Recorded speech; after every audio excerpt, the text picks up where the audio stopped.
रामपुर गांव में हरिया अपनी बीवी शीला और 2 बच्चों के साथ रहता था। वो बहुत ही गरीब थे। हरिया के पास एक भैंस थी जिसका दूध बेचकर उसके घर का गुजारा हो पाता था। कुछ देर बाद हरिया दूध बेचने चल देता है। बहुत तेज धूप होती है, इसलिए हरिया एक पेड़ के नीचे कुछ देर आराम करने के लिए बैठ जाता है। तभी उसकी नजर एक बूढ़े आदमी पर पड़ती है जो एक बहुत ही बड़ा मटका लेकर बैठा हुआ होता है। अरे बाबा, आप इतनी तेज धूप में क्या कर रहे हो? अरे बेटा, मैं यहीं पास में रहता हूँ। मुझे बहुत तेज प्यास लग रही थी और घर में एक बूंद भी पानी नहीं था, इसलिए मैं पानी भरने के लिए नदी के पास जा रहा था। आप ये दूध पी लो, इससे आपकी प्यास बुझ जाएगी। और ये मटका मुझे दे दो, मैं आपके लिए पानी भर कर ले आता हूँ। तुम तो बहुत ही नेक दिल इंसान हो बेटा। हरिया उस बूढ़े आदमी का मटका नदी से भर कर ले आता है, पर जब वो वापस आता है तो बूढ़ा आदमी वहाँ नहीं होता। हरिया उसे यहाँ वहाँ ढूंढता है पर वो कहीं नहीं दिखता। हे भगवान, अब मैं उस बाबा को कहाँ ढूंढूं? वो ऐसे अचानक आखिर कहाँ चले गए और मैं इस मटके का क्या करूं? अगर मैं इसे यहीं छोड़ दूंगा तो कोई भी इसे यहाँ से उठाकर ले जाएगा। एक काम करता हूँ, इसे अपने साथ ही ले जाता हूँ। वैसे भी हमें मटके की कितनी जरूरत थी, शायद भगवान ने हमारी मदद करने के लिए ऐसा किया हो। हरिया मटका लेकर घर आ जाता है और उसे एक कोने में रख देता है। हे भगवान, मैंने आपको मटका लाने को बोला था, पर आप इतना बड़ा मटका क्यों ले आए? दरअसल रास्ते में मुझे एक बूढ़ा आदमी मिला था, ये मटका उसी का है। मैं उनके लिए नदी से पानी भर कर लाया, पर जब मैं वापस आया तो वो आदमी वहाँ था ही नहीं, इसलिए मैं ये मटका घर ले आया। मैंने कोई चोरी थोड़ी की है। अगर कभी वो आदमी मुझे दोबारा दिखेगा तो ये मटका मैं उससे वापस कर दूंगा। हाँ जी, और वैसे भी हमें कितनी जरूरत थी मटके की। हाँ, अच्छा, इसमें पानी भी भरा हुआ है। मुझे बहुत प्यास लग रही है, तो मुझे इस मटके से जरा एक गिलास पानी पिला दो। जी अभी देती हूँ। शीला मटके का ढक्कन हटाती है तो उसमें पानी की जगह दूध देखकर हैरान हो जाती है। अजी, आप तो बोल रहे थे इसमें पानी है, पर इसमें तो दूध भरा हुआ है। कैसी बातें कर रही हो? मैंने खुद नदी से इस मटके में पानी भरा है। आपको मेरी बात पर यकीन नहीं है ना? तो एक काम करो, आप खुद आकर देख लो। हरिया मटके में झांकता है तो उसमें सच में पानी की जगह दूध भरा होता है। ओह, अब मुझे समझ आ गया। मुझे भी बताओ क्या हुआ? ये कोई मामूली मटका नहीं है, ये जादुई मटका है। मैंने रास्ते में बूढ़े बाबा की मदद की थी और वो उस मदद के बदले ये जादुई मटका मेरे पास छोड़ गए। मतलब अगर हम इसमें पानी डालेंगे तो ये दूध में बदल जाएगा, फिर तो हम खूब सारा दूध बेच सकते हैं। हाँ शीला, पर तुम इस बात का किसी से जिक्र मत करना।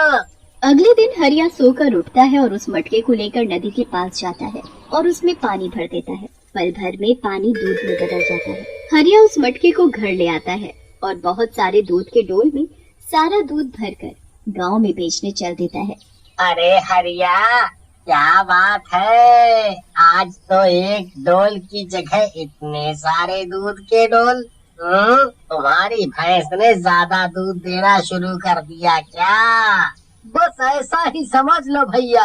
हरिया ऐसे ही रोज नदी पर जाकर उस मटके में पानी भरता और वो दूध में बदल जाता, जिसे बेचकर हरिया खूब सारे पैसे इकट्ठे कर लेता है। धीरे धीरे वो बहुत अमीर हो जाते हैं।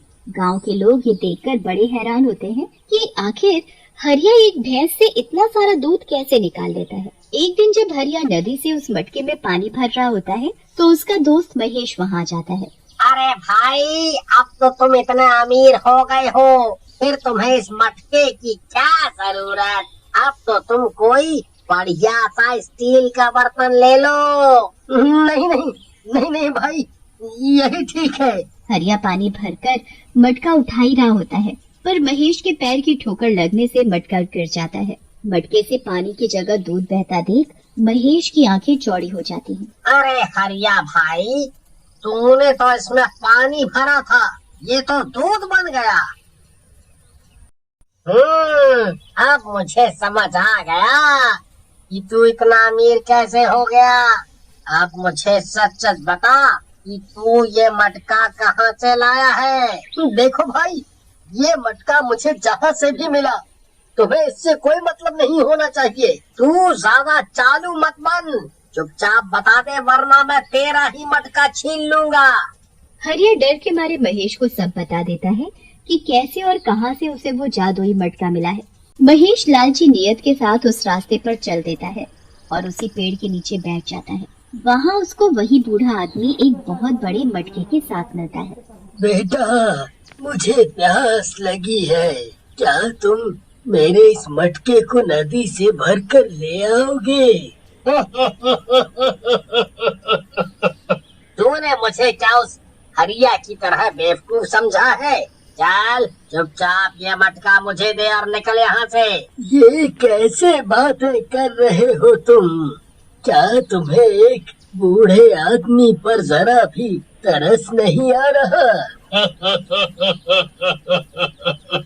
तरस? हाँ, मैं यहाँ बस ये जादुई मटका लेने आया हूँ, समझा? महेश उस बूढ़े आदमी से वो मटका छीनने लगता है। बूढ़ा आदमी उस मटके को बचाने की खूब कोशिश करता है, पर महेश उस बूढ़े आदमी से बहुत ज्यादा ताकतवर होता है। वो उस बूढ़े आदमी को एक धक्का मारता है और उससे मटका छीन लेता है।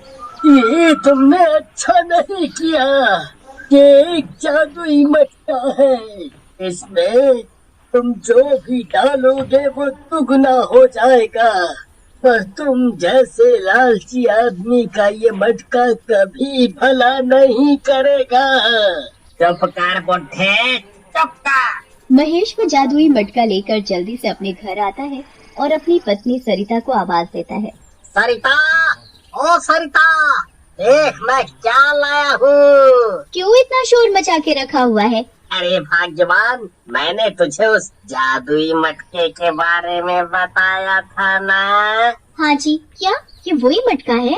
हाँ, मैं भी हरिया की तरह उसी जगह पर गया था। मुझे वहाँ कोई बूढ़ा आदमी दिखा और मैंने उससे ये मटका छीन लिया, और उस बूढ़े आदमी ने मुझे बताया इस मटके में जो भी चीज डालेंगे वो दुगनी हो जाएगी।